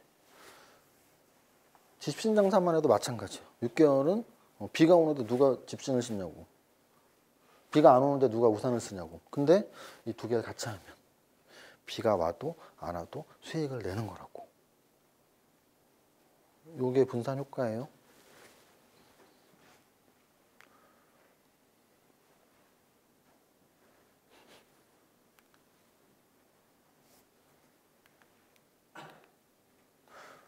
지금까지 한 거 5단계로 다시 말씀을 드리면 장세 판단, 업종 분석, 종목 선정, 종목 매매, 분할 매매, 포트폴리오 분산 투자. 이 5개의 단계를 정확히 기억하시라고요. 지금 시장은 어떤지, 또 이 시장에서 어떤 업종이 좋은지, 그 업종에서 어떤 종목을 살 건지, 사는 타이밍을 어떻게 잡을 건지, 또는 파는 타이밍을 어떻게 잡을 건지, 그리고 종목 하나하나도 중요하지만 더 중요한 건 종목의 그룹, 포트폴리오를 어떻게 구축을 할 건지, 이 단계를 정확하게 기억하세요. 이 단계를 정확히 기억하시고 여기는 패스. 왜냐하면 여기 지금 정보 분석을 기반으로 한 종목 선정, 가격 분석을 기반으로 한 종목 선정, 가치 분석을 기반으로 한 종목 선정이 제 기억에 지지난달 강의인 것 같아. 그때 요걸 했거든요. 가치 분석 베이스로 어떻게 종목을 선정하는지, 정보 분석 베이스로 어떻게 종목을 선정하는지, 가치하고 정보하고 또 가격 분석으로 어떻게 종목을 선정하는지 아마 2달 전인가 요거 다 했었어요. 그때 한번 보시면 되고. 다음으로 이제 8개의 테마인데요. 바로 오늘 스트레이트로 하겠습니다. 8개 테마 다 하고 10분 쉬었다가 이제 종목으로 넘어갈게요. 오늘 8개의 테마 중에 첫 번째는 AI 관련주예요. 그래서 최근에 이제 저는 뭐 기술주, 성장주를 워낙 좋아하니까 메타버스 게임 NFT가 이렇게 뜨면서 사실 걔네가 많이 올라갔죠, 주가가. 예. 좀 상대적으로 덜 오르는 중요한 기술들, 앞으로 미래가 촉망되는 우리가 앞으로 계속 이슈가 될 만한 기술 중에 저는 AI가 굉장히 중요하다고 봐요. 왜냐하면 사실 다 포함되어 있는 거거든요. AI는 자율주행에도 또는 뭐 메타버스에도 모든 분야에 AI가 사실 키가 되겠죠. 우리 어렸을 때부터 그런 영화들, 뭐 인공지능의 수많은 영화들이 있죠. 진짜 영화는 어떻게 보면 막 미래를 읽어내는 그런 마법과도 같은 것 같아요. 예전 영화를 막 생각해 보면. 그래서 그런 AI 기술들이 이제 조금씩 더 현실화돼 가고 있는 느낌이 들고요. 그건 아마도 이런 빅데이터 산업들, 그래서 포털 또는 빅데이터, 자율주행 이런 것들이 계속 산업이 발전하면서 그 중심에 AI가 있기 때문이에요. 그래서 AI에 대해서 우리 정부에서도 디지털 뉴딜이라고 예전에 나왔었단 말이죠. 한국판 뉴딜 중에 디지털 뉴딜 그리고 에너지 뉴딜 뭐 이런 식으로 해서 뉴딜이 정책이 좀 나왔었죠. 그래서 디지털 뉴딜에 대한 이야기, 클라우드, 블록체인, AI, 헬스케어, 메타버스 등 5개 분야 육상 여기 AI가 정확히 들어가 있고요. 시가총액이 지금 굉장히 큰 네이버, 카카오 이들이 이제 어찌 보면 AI의 이제 핵심 기업들이 될 것입니다. 그래서 네이버, 카카오, 나아가서는 삼성전자, LG전자. 그러니까 AI와 관련된 대형주를 꼽아봐라. 네이버, 카카오, 삼성전자, LG전자 정도가 될 거예요. 그래서 그런 내용들이 이렇게 써 있고. 그리고 AI는 아까도 말씀드렸지만 모든 산업에 다 연관이 있으니까. 그러니까 미래 산업 중에 뭐 크게 봐서 뭐 자율주행, 메타버스가 아니고 각각의 산업들, 뭐 쇼핑몰이든 뭐 예를 들어 우리나라 로봇 산업이 발전했던 이유가 산업용 로봇 때문이에요. 그럼 산업용 로봇이 발전했던 이유는 당연히 반도체 산업 때문이고요. 근데 그 산업용 로봇에도 당연히 AI 기능들이 계속 첨가되고 있는 거죠. 사람이 없이. 사람이 처음에 로봇을 조종했다면 이제는 아예 사람이 없이 로봇이 알아서 반도체를 만들고 로봇이 알아서 자동차를 만들고 로봇이 알아서 조선 배를 만들고 우리나라는 제조업 반도체, 자동차, 조선 이 굵직한 제조업들이 있기 때문에 AI가 그런 산업에서 분명히 발전 속도가 높아질 것이라고요. 거기다가 그것뿐 아니라 네이버, 카카오로 대변되는 신지식, 신기술의 기업들이 시총 탑10 안에 들어있잖아요. 그래서 이쪽 AI는 저희가 올 봄, 여름 계속 관심을 가졌었는데 최근에 메타버스, NFT 이쪽이 급등을 하는 거 보면서 조만간 AI도 이런 관련 산업으로서 나오겠다. 좋은 재료들이 나오겠다. 어차피 미국 따라가는 거거든요. 미국에 왜 AI 기업이 없고 왜 신규 상장이 안 되겠어. 두 번째는 자율주행입니다. 자율주행 같은 경우는 그러니까 AI가 약간 AI는 모든 데 쓰일 거야 뭐 이런 거라면 자율주행은 그냥 차죠, 차. 그래서 제가 그런 말씀 많이 드리는데 뭐 2차 전지 전기차냐 아니면 수소차냐 이런 건 연료의 미래화라는 표현을 저는 써요. 연료의 미래화보다 사실 더 중요한 미래화는 주행의 미래화죠. 주행의 미래화. 사실 저는 뭐 차를 좋아하진 않아요. 근데 꽤 예전에 한 10년 전에 탔던 차도 뭐 옆에 차선 밟으면 삐삐거리고 뭐 이런 게 뭐 급브레이크 막 제동거리 짧으면 막 급브레이크 밟고 뭐 이런 게 한 10년 전에도 있었거든요. 근데 요즘은 상상을 초월하게 훨씬 늘어난 그런 자율주행, 반자율주행이죠. 그런 기능들이 정말 많은 차들에 뭐 테슬라가 뭐 당연히 탑을 찍고 있겠지만 정말 많은 차들에 그런 자율주행 기능이 계속 들어가고 있는 거죠. 그래서 최종 목표는 뭐겠어요? 무인차겠죠, 무인차. 그러면 이게 다 엮여 있는 거라니까요. 무인차가 가면은 이제 우리는 뒷자리에 앉아서 뭐 누워서 잠을 자거나 TV를 보거나 오징어 게임을 보고 있겠죠. 그래서 다 연관되어 있는 거야. 메타버스도 자율주행이 더 성공하면 메타버스가 차 안에서 펼쳐질 거 아니에요. 이렇게 헤드셋 끼고 뭐 이거 안경 끼고서 그냥 그러고 있다가 집하고 회사를 왔다 갔다 하고 있겠죠. 그리고 그런 것들이 실제 미래 영화에서는 많이 나와요. 그래서 자율주행의 각각의 필요한 것들, 예를 들어 카메라. 그래서 제가 LG 이노텍 올라갈 때 메타버스 플러스 자율주행, LG 이노텍 이런 말씀을 드리는 거예요. 왜냐면은 자율주행을 하려면 당연히 카메라가 있어야 될 거 아니에요. 카메라. 우리 스마트폰도 원래 카메라 하나였는데 뭐 듀얼, 뭐 쓰리플, 뭐 쿼더러블 뭐 어쩌고 저쩌고 하더만 그런 것처럼 차도 마찬가지죠. 차도 뭐 전방, 후방, 측면 뭐 위에 뭐 카메라가 수십 개가 들어가는 거지 이제 앞으로. 또는 GPS 이런 신호등 또는 이런 자율주행에서 이런 신호를 빨리 잡기 위해서 5G 뭐 이런 많은 것들이 자율주행하고 또 연관된 산업들이고요. 그래서 자율주행 특히 우리나라 산업 구도에서 자율주행이 중요한 건 뭘까요? 현대차랑 기아차가 있기 때문이지. 그잖아요. 우리나라에서 완성차를 안 만든다면 뭐 그냥 어디 껍데기 같은 거 해서 이따 끝날 수 있겠죠. 완성차를 안 만든다면. 근데 우리나라에서 왜 전기차 관련주들 또는 전기차 관련주가 지금 시가총액 탑 15, 거래소 탑 15 안에 3개가 있는 거예요. 탑 10 안에 2개가 있고 LG와 삼성, SDI, SK이노베이션 왜 그랬겠어요? 우리나라에 이런 것들이 있기 때문이에요. 그잖아요. 현대차, 기아차가 있기 때문이에요. 그러면 자율주행 산업도 마찬가지죠. 자율주행 산업도 현대차, 기아차가 있기 때문에 성장할 수밖에 없다. 따라가는 거니까. 우리나라가 앞서서 가진 못할 거예요. 당연하죠, 그거는. 뭐 테슬라를 앞서가는 현대차, 전기차, 수차가 나오진 않았으니까. 근데 앞서가진 못해도 따라가면 된다니까. 구글이 있으니까 네이버, 카카오가 있는 거예요. 구글이 있으니까.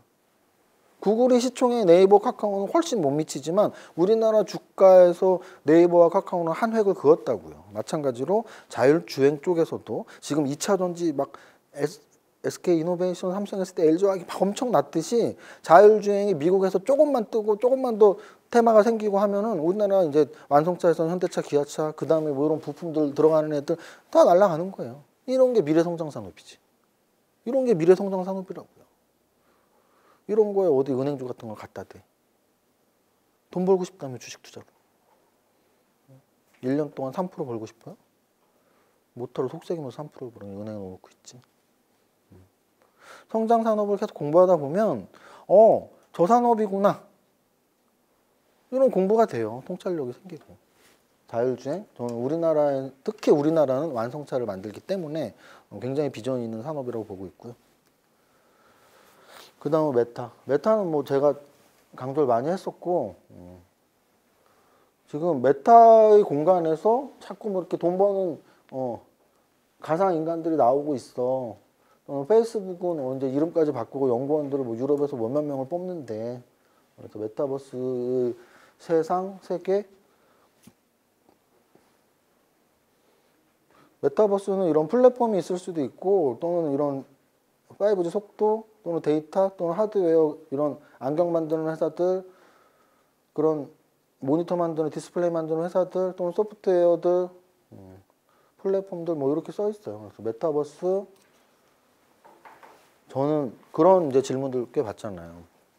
제가 막 메타버스 게임 뭐 NFT 엔터 이런 걸 10월 11일 굉장히 적중률이 높았는데 끝난 거 아닌가요? 이런 말씀 많이 끝난 거 아닌가요? 그러면은 이따가 뭐 HTS 보는 시간에 다시 보면 되는데 2차 전지가 사실은 최근에 막 에코프로면 10배 오르고 이러는데 삼성, SDI 이런 거 못 움직였잖아요. 근데 작년 여름부터 한 3월까지 움직였었거든요. 근데 그게 처음 움직인 것 같아요? 아니에요.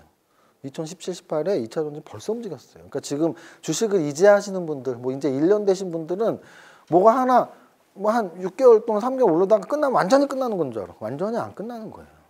2차 전지는 한 3년 전, 4년 전에 크게 움직였어요. 시장은 주도주였어요. 주도주였다가 꺾였다가 다시 움직이고 꺾였다가 또 언젠가 다시 움직일 거고 이렇게 보면 돼요. 반도체도 마찬가지고.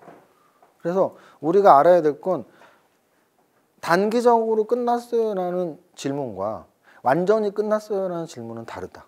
제가 성장주로 뽑는 것들은 완전히 끝날 확률이 아주 낮은 애들. 자율주행 그게 왜 완전히 끝나? 아직 시작도 안 했는데. 지금 운전기사 없이 뒤에 타고 누워있는 분이 손 들어보세요. 없잖아.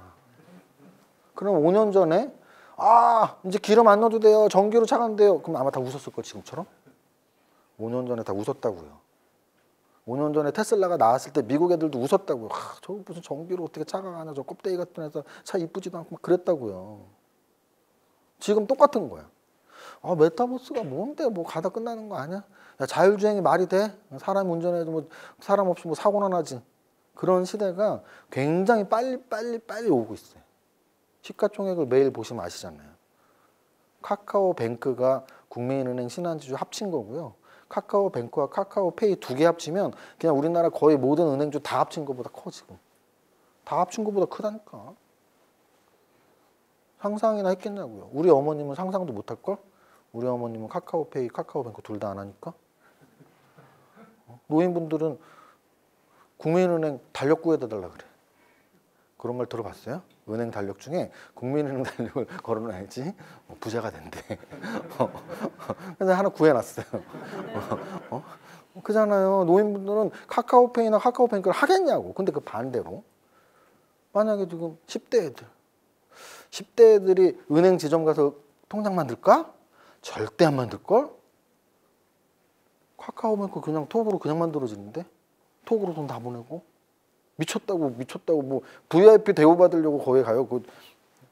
10대 애들이 계좌에 돈이 얼마 있다고 뭘 VIP 대우를 받겠어. 그냥 톡으로 통장 만들고 카카오뱅크 쓰는 거예요. 시대가 이렇게 바뀌고 있다고. 노인분들은 테슬라를 모를 수 있지만 젊은 애들은 테슬라 좋은데? 확실히 전기차가 좋아.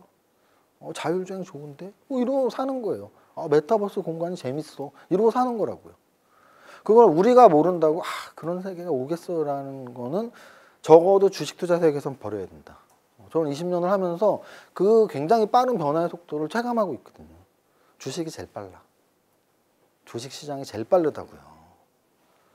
뭐 하나 대단한 게 나왔다고 하면 엄청 빨라. 오죽했으면은 새로운 기술이 200배가 올랐었을 때가 왜 200배가 올랐는지 아세요? 인터넷으로 공짜 전화한다고. 지금 보면 웃길 일이죠. 우리 다 카카오톡으로 막 전화도 하고 막 다 전화 공짜 전화 못해요? 다 하잖아. 인터넷으로도 어디 해외에 있는 사람들하고 다 공짜로 전화해요. 그럼 돈도 10원도 안 내 우리는. 그리고 그런 회사들이 큰 그것도 아니야. 수많은 회사들이 있어. 근데 처음에 다이얼패드라는 그 신기술이 언제 나왔냐면 98년에 나왔단 말이야. 99년에 새로운 기술이라고. 그럼 그게 지금 몇 년 됐어요? 2021년이니까 22년 전이라고. 오래된 것 같지만 얼마 안 된 거예요. 그 22년 전만 해도 인터넷으로 공짜 전화를 해? 주가가 200배가 올랐다니까? 그럼 앞으로 지금 기사 없이 우리가 뒤에서 누워서 차를 타? 야, 사람이 사는 공간이 아닌 메타 공간에서 뭐 시장에서 커피를 사는 것처럼 사고 뭐 명품을 살 수 있어? 이런 것들이 지금은 되게 웃긴 얘기지만 5년, 10년 그렇게 살고 있을 거라고. 그거는 100%야, 100%. 시간의 문제지. 시간의 문제지 100%야, 100%. 그다음 반도체. 반도체는 사실 그래요. 저는 이제 기업을 4단계 보스턴 그룹에서 만든 걸 거예요. 아마 4단계가 있어요. 캐스천 기업, 스타 기업, 캐시카우 기업, 쓰레기 기업. 쓰레기 기업은 뭐지? 도구인가? 하여간 이렇게 4단계가 있어. 미국도 걔를 좀 그렇게 그런가? 왜냐면 4분기에서 성장성이 있고 수익성이 있고 이렇게 4분기로 나눠요. 그래서 이제 막 시작한 기업들, 캐스천이죠. 앞으로 어떻게 될지 모르니까. 근데 성장이 엄청 높아졌어. 스타. 근데 성장은 좀 낮아졌는데 성숙, 캐시카우가 막 계속 돈을 버는 거죠. 그러면 성숙. 그리고 이제 마지막엔 쇠퇴. 이렇게 이제 4분기로 나누는데 우리 사람도 똑같아요. 사람도 태어났을 때 한 초중고까지는 캐스천 아니에요? 캐스천. 그러다가 한 20대, 30대 착 치고 나가는 친구들이 있죠. 걔네가 스타. 그러다가 한 40대, 50대 되면 그냥 편안하게 뭐 빌딩주로 살거나 뭐 연봉 한 1, 2억으로 살거나 캐시카우. 그리고 이제 죽을 때 뭐 67세, 60, 70대 돼서 건강 나빠지고 하면 다 이제 그 쇠퇴가 되는 거죠. 근데 기업도 똑같은 라이프 사이클이 있는데 반도체는 사실은 스타는 아니죠. 아까 앞에 나온 2차 전지도 사실 스타를 좀 넘어갔어요, 이제. 2차 전지 스타를 완전히 넘어갔고. 완전히 아니고 스타와 성숙 중에 스타 쪽에 좀 있지만 성숙으로 넘어가는 단계. 그리고 메타버스와 자율주행 이런 것들은 아직 완전 스타인 거죠. 어떻게 보면 캐스천은 좀 넘어갔어. 왜? 현실로 되고 있잖아, 지금. 메타버스 관련주가 막 10배씩 올랐는데 현실로 되고 있으니까 그게 되는 거거든요. 그래서 얘네 산업군들이 어디에 위치에 포지셔닝을 하고 있는지 굉장히 중요한데 반도체는 스타는 아니야. 완전 성숙은 아니고 성숙 쪽에 가까워진. 근데 여기서 이제 변수는 뭐냐면 우리가 메모리와 비메모리 나누잖아요. 특히 삼성, 우리나라 반도체 관련주를 말하니까 반도체 산업 전체 파이에서 우리나라는 여태까지 메모리에 집중을 했었으니까 그럼 메모리는 거의 성숙에 가깝고 그러니까 메모리는 늘 디램 가격에 따라 왔다 갔다 할 뿐이지 어떤 성장성을 우리가 포인트로 매겨주지 않는단 말이야. 근데 이제 비메모리가 진입을 하면서 그게 이제 성장으로 들어가는 거죠. 특히나 최근의 4차 산업혁명에서 메모리보다는 비메모리 역할이 훨씬 커지니까. 그잖아요. 차량에 들어가는 반도체, 어디에 들어가는 반도체, 스마트폰에 들어가는 반도체 이런 것들이 다 비메모리잖아요. 그래서 비메모리 쪽 시장이 커지고 또 삼성전자가 거기 계속 진입을 하고 증설을 하고 이런 것들이 반도체 관련주를 성장 산업으로 가게 하는 원동력이라는 거죠. 그래서 반도체 관련주는 일단 넣어줬습니다. 그 다음은 게임. 제가 게임, 이게 참 재밌는 말이에요. 플레이 투 원.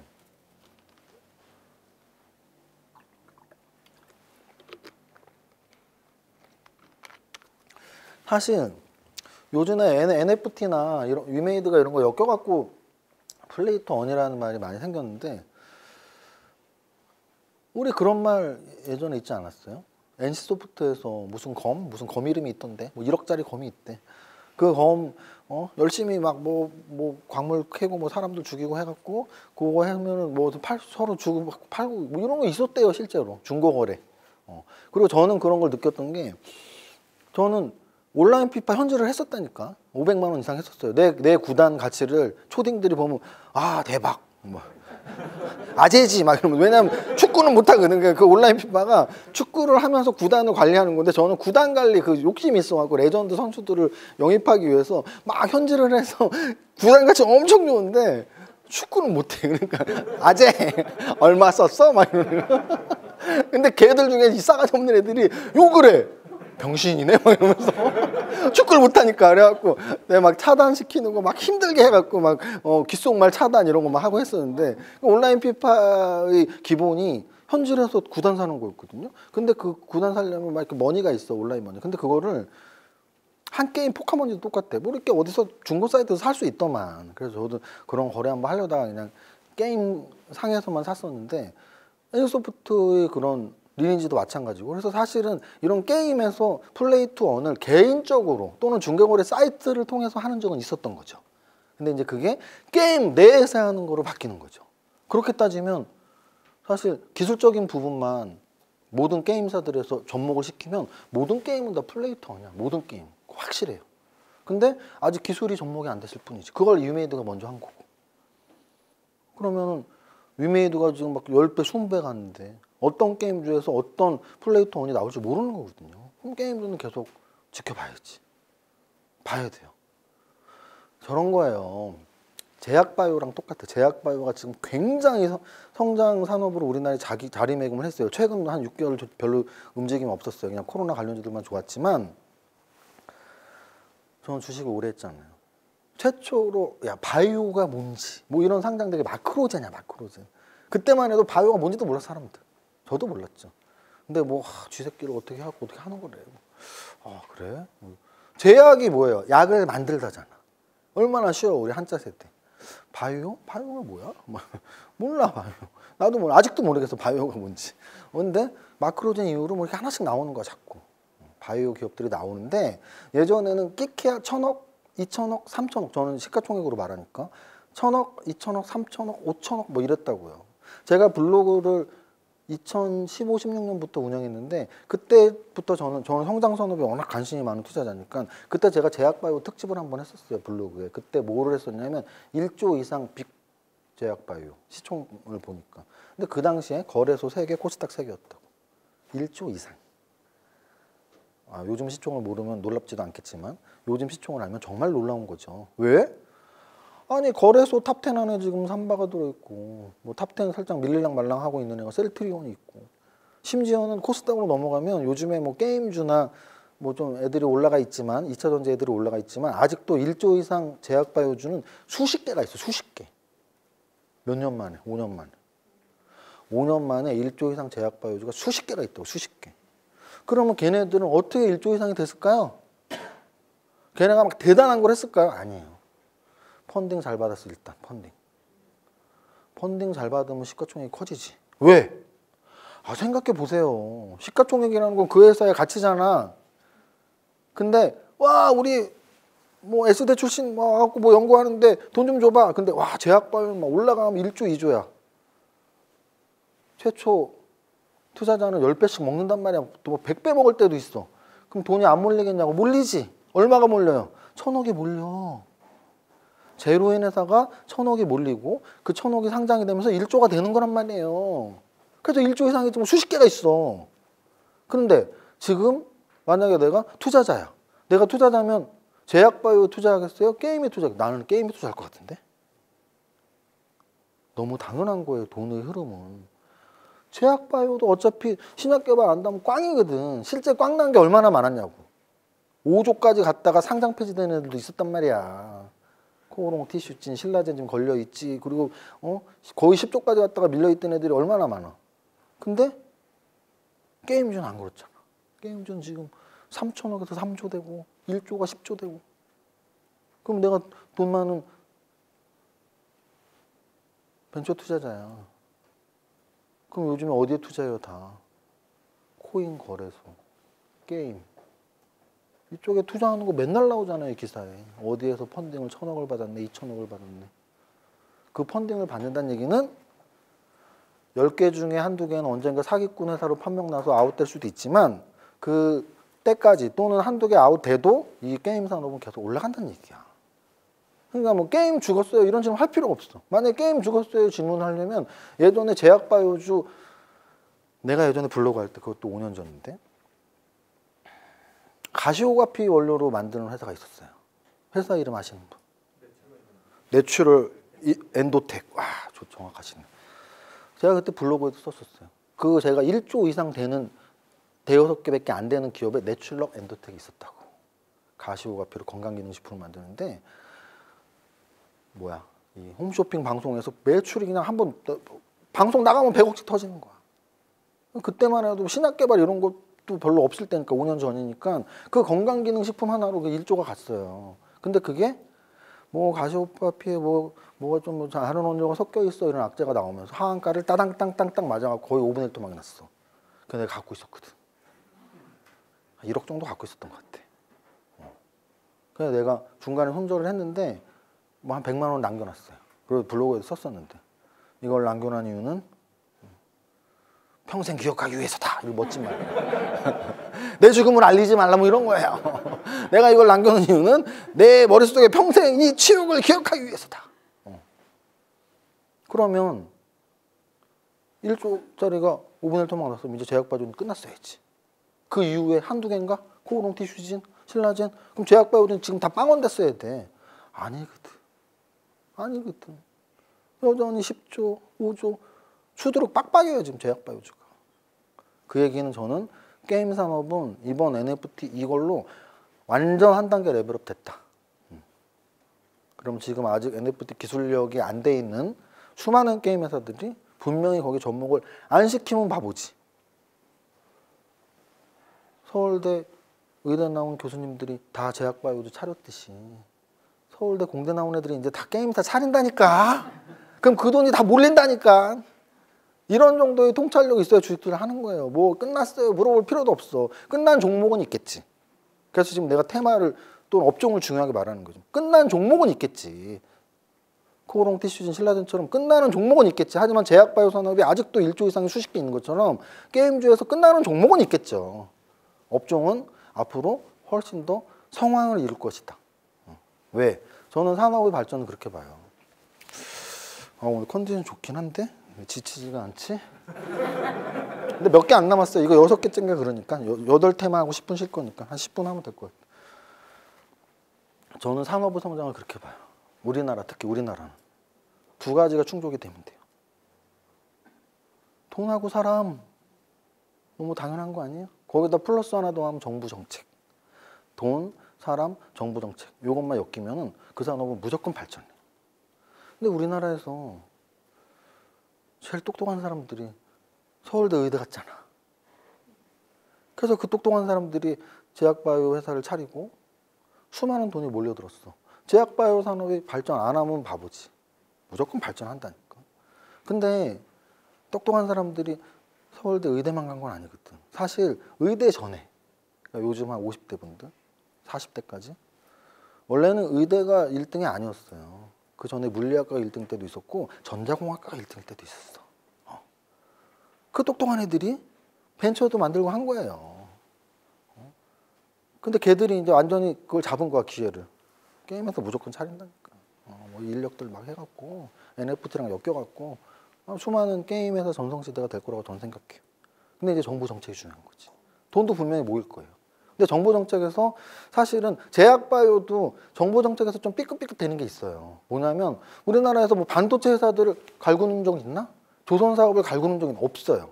제조업 우선주의니까. 그런데 제약바이오는 가볼 때가 있어. 뭐 신약개발 니네 사기친 거 아니야? 뭐 최근에도 뭐 이렇게 뭐 허가 취소 이런 것들 약간 꼴보기 싫거든. 하는 것도 없고 자꾸 회장님이라고 거들먹거리는데 뭐 하는 것도 없는 거 실적도 별로 없는 거 자꾸 건드는 거야. 반도체나 조선이나 자동차 안 건드려요. 정부 정책이에요. 다 수출 산업이 있고. 근데 제약바이오는 뭐 수출을 제대로 못하는 것 같은데 자꾸 지네 회장님이라고 그러면 이러니까 건들죠. 게임주도 그럴 확률이 좀 있죠. 정부 정책으로. 그러니까 최근에 뭐 사행성이다 뭐 아니면 코인하고 엮이면 과세가 된다 이런 얘기가 다 그런 것들이에요. 그래서 저는 맨파워랑 돈은 분명히 있는데 정부 정책의 규제는 약간 리스크로 남아있는 업종이라고 보시면 돼요. 그 다음 엔터는 역시 마찬가지야. 이런 말 많이 들었어요. BTS 때문에 엔터가 막 화랑될 때 심지어는 하이브가 상장되기도 전에 기획3사 얘기를 많이 했었거든요. 또는 BTS로 하이브가 상장이 될 때 하이브 상장되면 엔터주는 다 레벨업이 될 거예요. 지금 레벨업 다 됐단 말이에요. JYP 이런 게 2조까지 올라갔어요. 그 1조도 안 되던 애들이. 그러니까 레벨업이 되는 거거든요. 그러면 오징어 게임 때문에 또 레벨업이 된 거예요. 그러면 늘 그런 질문, 이제 끝 아니에요? 그러면 BTS에서 끝이었어야지. 기생충은 왜 나왔으면 미나리는 왜 나왔냐고. 그 오징어 게임이 왜 끝이냐고. 또 제2의 오징어, 제3의 오징어가 나오는 거죠. 엔터주는 제가 보기엔 계속 우리는 관심을 가질 필요가 있다. 특히 수출 산업이에요. 수출 산업. 온라인 시대의 수출 산업. 물건을 파는 게 아니죠. 마켓이 달라. 우리나라에서만 파는 거랑 세계에서 파는 거랑 마켓이 달라. 마켓이. 엔터 관련주 계속 저는 관심 갖고 있습니다. 마이데이터 관련주. 마이데이터 관련주는 조금 생소할 수 있는데 관련주들 정말 요 테마주들을 좀 집중해서 찾아보면 주가들이 우상향하는 게 꽤 있더라고.